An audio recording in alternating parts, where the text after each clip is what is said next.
আমার অন্তর যেন কিছুক্ষণের জন্য বন্ধ হয়ে গেল।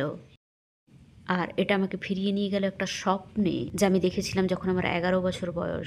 তখন আমার বয়স 11। আমার মনে আছে যে আমি যেন ছুটছিলাম কোনো কিছু থেকে অন্য কোনো কিছুতে। আমার পরিষ্কার মনে আছে আমি উঠে পড়েছিলাম একটা বড় পাহাড়ে। আর আমি দেখতে পাচ্ছিলাম আগুন, দেখতে পাচ্ছিলাম জাহান্নাম। আর আমার মনে আছে আমি কথা বলতে পারছিলাম না, আমি কোনো কিছু করতে পারছিলাম না। আর আমার মনে আছে আমার অন্তরটা বলছিল, এটা বলছিল আল্লাহ, গড।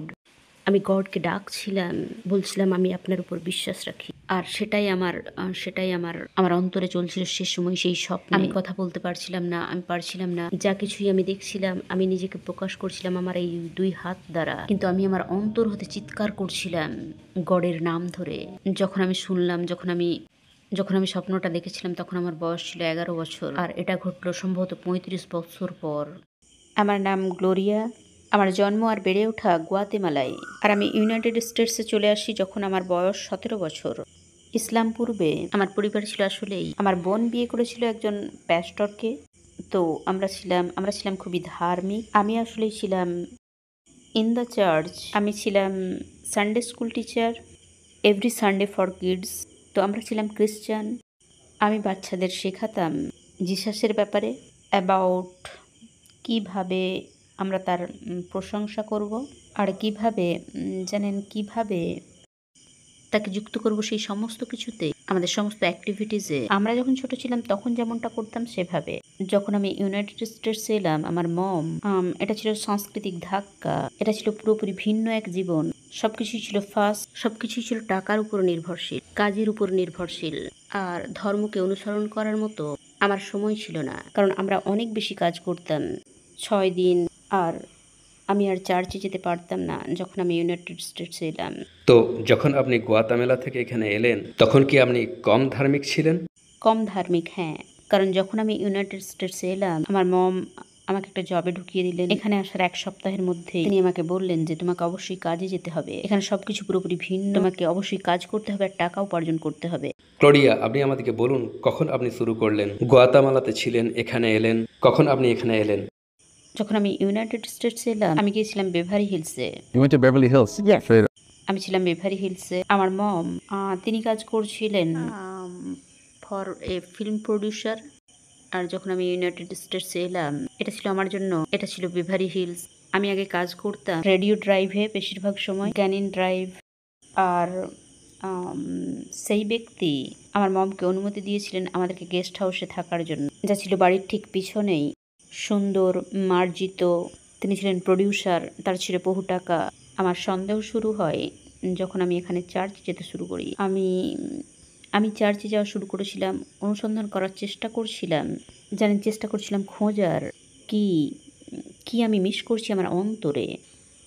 আমরা আগে চার্চে যেতাম, আর এখানে আমার এটা সঠিক মনে হচ্ছিল না। যখন আমি গেলাম, আমি একটা কিছু মিস করছিলাম। আমি দেখছিলাম, আমি যখন প্রশংসা করছিলাম জিসাসের, এটা আমার সঠিক মনে হচ্ছিল। আমার অন্তর যেন বলছিল এটা সঠিক নয়, এটা আমার জন্য সঠিক নয়। আর তখনই আমি প্রশ্ন করা শুরু করি, আর তখন থেকে আমি চার্চে যাওয়া বন্ধ করে দিই। আমি আর সেখানে যাইনি। আমি কোনো কিছুকেই অনুসরণ করিনি বহু বছর, সম্ভবত 12 বছর, আই থিঙ্ক।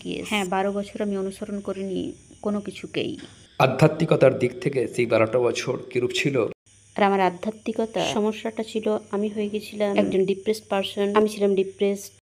আমি জীবনের কোনো উদ্দেশ্য খুঁজে পাচ্ছিলাম না। আমি বেঁচেছিলাম শুধুমাত্র এই কারণে যে আমাকে কাজ করতেই হবে আমার বাচ্চাদের জন্য, আর অনবরত একই কাজ করা, ওভার অ্যান্ড ওভার এগেন। আমি চেষ্টা করেছিলাম আত্মহত্যা করার, অ্যাকচুয়ালি 2 বার। আমি আর বাঁচতে চাইছিলাম না। আমার মনে আছে আমি ড্রাইভ করছিলাম ফাঁকা রাস্তায় 105 স্পিডে, আর আমি চাইছিলাম সিট বেল্টটা গলায় জড়াতে, আর আমি জাস্ট মরতে চাইছিলাম। আমি কোনো কিছুই খুঁজে পাচ্ছিলাম না, কোনো উদ্দেশ্য জীবনের। আর এটা ছিল খুবই, আমি হতাশ থাকতাম প্রায় সব সময়। ইসলাম পূর্বে আমি খুঁজে পাচ্ছিলাম না জীবনের কোনো উদ্দেশ্য, তাই আমি টেনে নিয়েছিলাম সেই সিট বেল্টটা, আর এটা আমার গলায় জড়িয়ে দিয়েছিলাম। আর আমি বলছিলাম আমি আর এই জীবনটা চাই না। আমি সব কিছুকেই প্রত্যাখ্যান করছিলাম। আমি কোনো উদ্দেশ্য খুঁজে পাচ্ছিলাম না। কিন্তু সেই মুহূর্তে আমার মনে আছে যে আমি পারছিলাম না আমি সেই বেল্টটা আমার গলায় জড়িয়েছিলাম, কিন্তু আমি পারছিলাম না কিছুতেই সেটাকে চেপে ধরতে। আমি ফাঁসটা লাগাতে পারছিলাম না, আর সেটা কন্টিনিউ করার মতো আমার শক্তি ছিল না। তাই আমি কি করলাম, আমি থেমে গেলাম। কিন্তু আমার মনে আছে আমি থেমে গেলাম আর কাঁদতে শুরু করলাম। আর আমি বললাম, আমি কি করছি, এটা সঠিক নয়। ইসলামের ইন্ট্রোডাকশনটা কিরূপ ছিল, কিভাবে এটাকে ইন্ট্রোডিউস করা হয়েছিল, কিভাবে আপনি ইসলামের মুখোমুখি হলেন? একজন ব্যক্তি এলেন আর আমার জন্য কোরআন খুলে ধরলেন ইন স্প্যানিশ আর আরবি। আর সেই মুহূর্তে আমি অনুভব করলাম একটা বড় শক আমার অন্তরে। আমি বেশি শুনছিলাম আরবি অংশটা, যেটা আমি বুঝতে পারছিলাম না, দ্য অ্যারাবিক পার্ট। আমি মনোযোগ দিতে পারছিলাম না স্প্যানিশ পার্টটায়। কিন্তু আমি যখন শুনলাম আরবি অংশটা, তেলাওয়াত, আমার অন্তর যেন কিছুক্ষণের জন্য বন্ধ হয়ে গেল। আর এটা আমাকে ফিরিয়ে নিয়ে গেল একটা স্বপ্নে, যা আমি দেখেছিলাম যখন আমার 11 বছর বয়স। তখন আমার বয়স 11। আমার মনে আছে যে আমি যেন ছুটছিলাম কোনো কিছু থেকে অন্য কোনো কিছুতে। আমার পরিষ্কার মনে আছে আমি উঠে পড়েছিলাম একটা বড় পাহাড়ে, আর আমি দেখতে পাচ্ছিলাম আগুন, দেখতে পাচ্ছিলাম জাহান্নাম। আর আমার মনে আছে আমি কথা বলতে পারছিলাম না, আমি কোনো কিছু করতে পারছিলাম না। আর আমার মনে আছে আমার অন্তরটা বলছিল, এটা বলছিল আল্লাহ, গড। আমি গডকে ডাকছিলাম, বলছিলাম আমি আপনার উপর বিশ্বাস রাখি। আর সেটাই আমার অন্তরে চলছিল সে সময়, সেই স্বপ্ন। আমি কথা বলতে পারছিলাম না, আমি পারছিলাম না। যা কিছুই আমি দেখছিলাম, আমি নিজেকে প্রকাশ করছিলাম আমার এই 2 হাত দ্বারা, কিন্তু আমি আমার অন্তর হতে চিৎকার করছিলাম গডের নাম ধরে। যখন আমি শুনলাম, যখন আমি স্বপ্নটা দেখেছিলাম, তখন আমার বয়স ছিল 11 বছর। আর এটা ঘটলো সম্ভবত 35 বছর পর। আর এটা যেন আমার অন্তরকে বিস্মিত করে দিল। কারণ আমি বললাম, এটা কি? এটা ঘটতে পারে না। আই ওয়াজ লাইক, সেই মুহূর্তে এটা ছিল বিস্ময়। কারণ আমার মনে হয়েছিল এটা তাই, আমি যা চাই, এটা তাই যা গড চান আমি করি। আর আমি কান্না জুড়ে দিলাম 2 ঘন্টা ধরে। আমি থামতে পারছিলাম না, কারণ আমার ক্ষেত্রে এটা আমাকে ফিরিয়ে নিয়ে গেছিল সেই স্বপ্নে। এটা ছিল যেন গড আমাকে দেখাচ্ছিলেন যে তার আছে পাওয়ার, যেন তিনি আমাকে দেখাচ্ছিলেন, তিনি আমার যত্ন নিয়ে যাচ্ছিলেন এত দিন ধরে। এটা ছিল আমার জন্য শক, কারণ তিনি প্রমাণ করে দিয়েছিলেন তাঁর অস্তিত্ব আমার কাছে। সেই মুহূর্তে আমার কাছে হিজাব ছিল না, তারা আমাকে অফার করলেন একটা হিজাব। আমি মাথা ঢেকে নিলাম। আর তারা বললেন, আপনি কি ভেতরে আসতে চান, আপনার কোনো প্রশ্ন আছে কি? আর আমি তাদের জাস্ট 2টো প্রশ্ন করলাম, ইসলামটা আসলেই কি? তারা বললেন, আমরা যিশাসে বিশ্বাস করি, আমরা তাকে জানি একজন প্রফেট হিসাবে। আর তারা বললেন যে আমরা বিশ্বাস করি আমাদের আছেন প্রফেট মোহাম্মদ সাল্লাল্লাহু আলাইহি ওয়াসাল্লাম, আর তিনি হলেন আমাদের শেষ প্রফেট টু সিল এভরিথিং। আর আমি বললাম ওকে। শুধুমাত্র সেই 2টি প্রশ্নই আমার ছিল, যেন সম্ভবত তাদের অভিজ্ঞতা আছে, বহু মানুষ আসেন আর তাদের বহু প্রশ্ন করেন, আর আমি শুধুমাত্র 2টি প্রশ্ন করেছিলাম। তো তিনি বললেন, আপনি কি নিশ্চিত কেউ আপনাকে জোর করছে না? আমি বললাম না, তা না হলে আমি এখানে থাকতাম না। আর তিনি বললেন, তিনি তার স্ত্রীর দিকে তাকালেন, আর তিনি বললেন লাইক, আমি কি করব? তিনি জিজ্ঞাসা করছেন তার শাহাদার ব্যাপারে, আপনি কি প্রস্তুত সিস্টার গ্লোরিয়া? আর আমি বললাম, ইয়েস, আই এম রেডি, কিন্তু আপনাকে বহু বিষয় শিখতে হবে। আমি বললাম, আমি শিখে নেব, আমি যেতে চাই এই জার্নির মধ্য দিয়ে। আপনারা কি প্রস্তুত আমাকে কনভার্ট করার জন্য? আমাকে কি বলতে হবে? তিনি বললেন, আপনাকে জাস্ট বলতে হবে আপনার বিশ্বাস, আর কনভার্ট হয়ে যাবেন ইসলামে। তো তিনি আপনাকে ফোর্স করছিলেন না, আপনি তাকে ফোর্স করছিলেন শাহাদার ঘোষণা দেওয়ার জন্য? আমি তাদের জোর করেছিলাম, কারণ আমি দেখেছিলাম তাকে, তিনি আমাকে এই সমস্ত প্রশ্ন করছিলেন। আর আমি বললাম, আমি প্রস্তুত, আই এম রেডি। তিনি বললেন, আমার এরকম অভিজ্ঞতা এর আগে হয়নি অন্য কারোর ব্যাপারে। আর তিনি বললেন ওকে। তিনি তার স্ত্রীকে বললেন, লেটস কনভার্ট হার। আর আলহামদুলিল্লাহ সেদিন আমি আমার শাহাদার ঘোষণা দিলাম। শাহাদার ঘোষণার পর আপনার অনুভূতিটা কিরূপ ছিল? আমি খুবই কাঁদছিলাম ব্রাদার জামাল।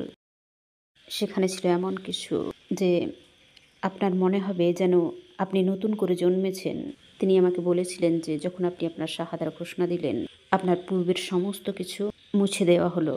এখন আমার আছে নতুন সুযোগ, একজন ভিন্ন ব্যক্তি হওয়ার, আর একটা নতুন জার্নি। মুসলিম হওয়ার পর জীবনটা কিরূপ ছিল?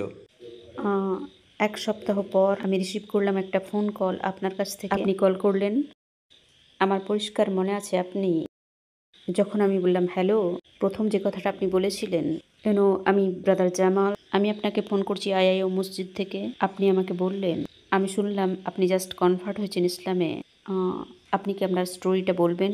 আমি আমার স্টোরিটা আপনাকে বললাম। আপনি খুশি হয়ে গেলেন আর আমাকে বললেন, জানেন আমরা আপনাকে ইনভাইট করছি আসার জন্য আমাদের দাওয়া ডিপার্টমেন্টে। আর কফি উইথ এ শেখ আমরা একটা প্রোগ্রাম করছি যাতে করে আপনাকে সাহায্য করতে পারি ইসলামের বিষয়ে আরও শেখার জন্য।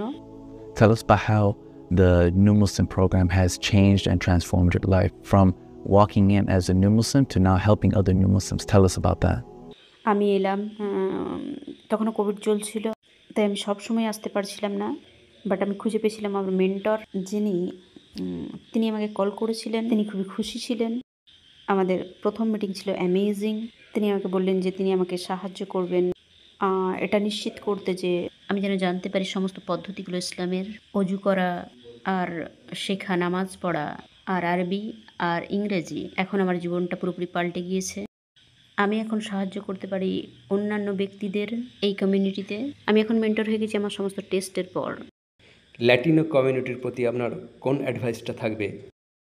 আমার উপদেশ অন্বেষণ করুন, মসজিদে যান, সেখানে যেতে ভীত হবেন না। অনেক সময় আমরা ভয় পাই যে আমাদের পরিবার আমাদের কি বলবে, but you have to follow your heart.